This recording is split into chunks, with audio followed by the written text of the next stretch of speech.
Hey guys, Frosty Knives here, and today we are going to be reviewing Star Wars Episode 4 A New Hope. And now we are into the original trilogy, the second half of the story.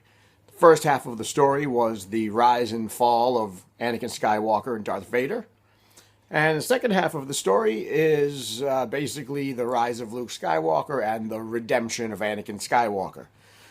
So Star Wars came out in 1977, and this is the movie that kicked it off. That kicked it all off. And you guys probably know the story by now. The reviews of this have been out. Many people have reviewed it. Many people have talked about it. Many people have been talking about it for the last 30 years. This is Luke's story. Now, 18 years after Revenge of the Sith, now we get Luke's story. And Star Wars is a very simple story. It's basically a coming of age story. A young boy set out for adventure, meets a mentor. They go off, find a rogue and who needs to go rescue a princess who is fighting an evil empire. And then they rescue the princess, and you know the story. They get the plans. They go out and they fight, and they blow up the Death Star, and all is well with the world at that point. And Star Wars broke a lot of ground. I never saw Star Wars in theater. I was 4. I was 4 when Star Wars came out.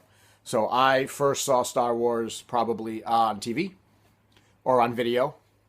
I knew Star Wars before it was called The New Hope. The New Hope was added later. I remember when this movie was just called Star Wars. We had Star Wars, then we had Empire, and then we had Jedi. And then later on they added the New Hope part to it. So I remember when this was just called Star Wars. And I remember watching this a lot as a kid on TV. And there's so many things about this movie that was done well. It was just such a tremendous piece of filmmaking. And the fact that everything was created, and the model work and the battle scenes that were shot, and the actors and the characters, it was such a great movie, and such a great movie to watch as a kid, because you kind of could relate to Luke a little bit. You know, he was an 18-year-old kid just trying to get out into the world. So we're not, and I'm not going to be talking about the special edition parts of it, except maybe to talk about what I didn't like about the special editions, and why some of the stuff there was unnecessary. So just in the beginning, to start out with, I will say, and I'll probably get a lot of flack for it. In every trilogy, not all movies are equal. Some movies are better than others. Some movies have more. And in the original trilogy, it's hard to pick a movie that is better or worse than the other ones, because New Hope, Empire, and Jedi, they're all great. I personally think that Star Wars, the first one, if I had to rank them, might be a weaker than the other ones. I know a lot of people may think that Jedi is weaker, but in my opinion, they're all very close. They're all very neck and neck. They're all there, but I would say that Star Wars, the first one, is just a little less than the others. It's good. It's great. But if I had to rank them, I would say this is the weakest of the trilogy, of the original trilogy. But there was so many good things about it. It's the first time you get to see Vader and the Stormtroopers and the Death Star and the battle at the end, the space battle, which was just so well constructed. The characters were great. Han and Leia and Luke, and then you had Obi-Wan and all this stuff. The story was awesome. It was just so good. And it's really hard to nitpick and talk about what was good and what was bad, because there were things maybe that were weaker than others, but it was such a phenomenal trilogy. So instead of talking about some of that stuff, let's talk about why they didn't need to make a special edition. Now, George Lucas went out and made a special edition of all the Star Wars trilogy movies. Star Wars: A New Hope was the one that I think benefited the most from the remaster, the special edition, because he went back and he cleaned up the footage. He cleaned up the colors. He cleaned up the balance. He made things look prettier. He really did. He took the old film and he made it prettier. He fixed the edits. He fixed the coloring effects and the sound and some of the special effects and it made it look a little bit better. But he also added things to the movie that didn't need to be there. And Star Wars: A New Hope was the one movie that the special edition added a lot to.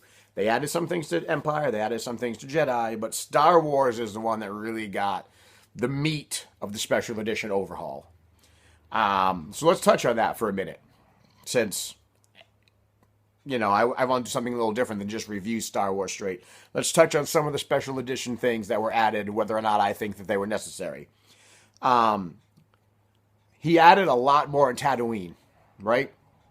Tatooine, they added a lot more Rontos and stormtroopers and buildings and vehicles. They went and they added a lot more to the cantina scene, added a lot more people, took some of the puppets out, added some CGI creatures, just beefed up Mos Eisley to make it look a little bit better, to make it look a little bit busier, to make it look like a little bit of a spaceport.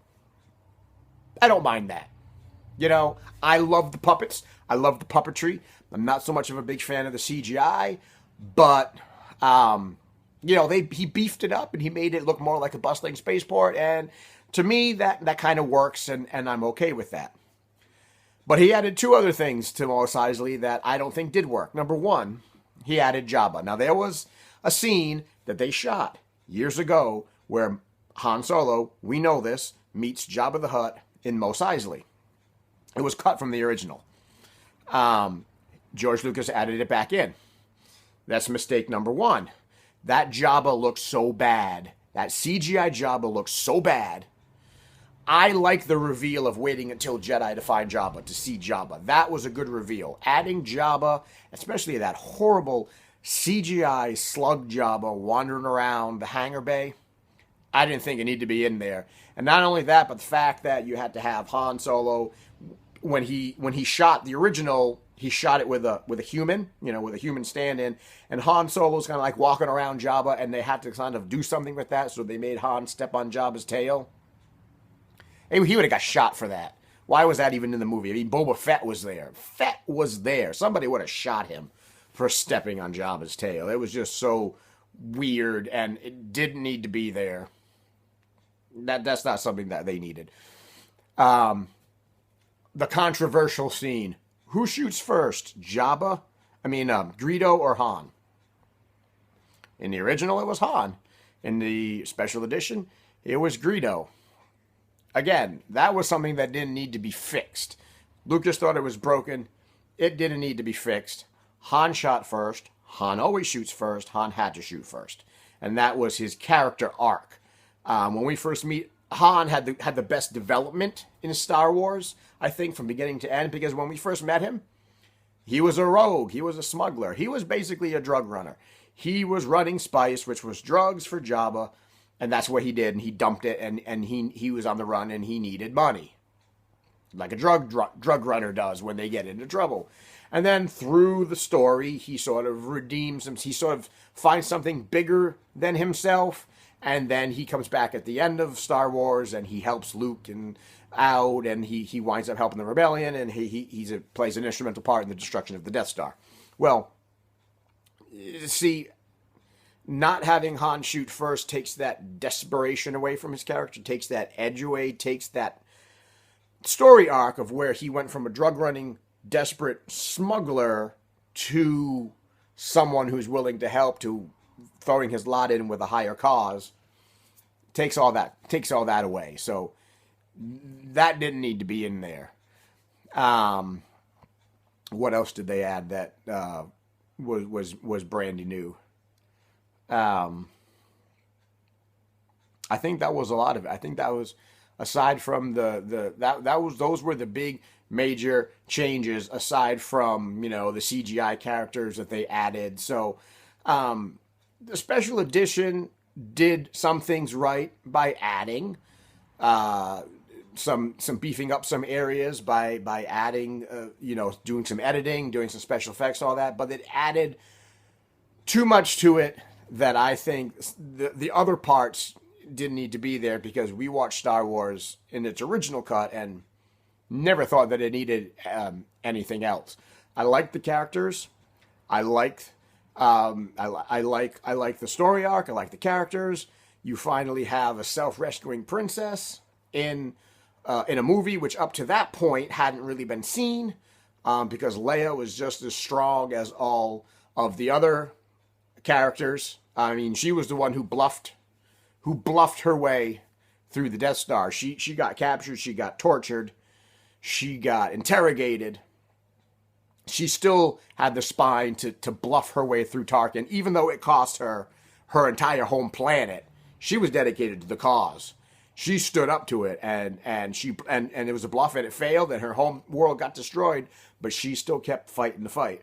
So, great characters, great story. It was a self-contained story. They added, it has a beginning, a middle, and an end. And that was because Lucas didn't think Star Wars was going to take off, so he wanted a movie that would have a beginning, a middle, and an end, not a cliffhanger. So that's why Star Wars has a beginning, a middle, and an end, and you had the celebration at the end, and it just feels like a complete movie. And if you just watch Star Wars, you're not really missing anything, because if it had flopped, there would be no cliffhanger, and we would have had a complete movie. Thank God it didn't flop, and we have a whole world out there. So, out of... let's see. So, a scale from 1 to 5. Yeah, this is going to be hard. I'm going to give it a 4.5. 4.5. 4.5. Take a little, 4.5. The special edition version, I'm going to give it a 4, because that was completely unnecessary. But it was such a cool movie. I never got the chance to see it in the theater. But for those of you that have seen it in the theater, have seen Star Wars in the theater, I'm kind of envious of it, because I didn't even get to see the special edition re-release in the theater. So I have never seen Star Wars on the big screen. So that's my review of Star Wars. And then we got 2 left to go. We got Empire and we got Jedi. And in 8 days, we will be reviewing, spoiler-free, of course, The Force Awakens. So, guys, I hope you liked the video. Subscribe, comment, share it. And please tune in for the next series of Star Wars reviews.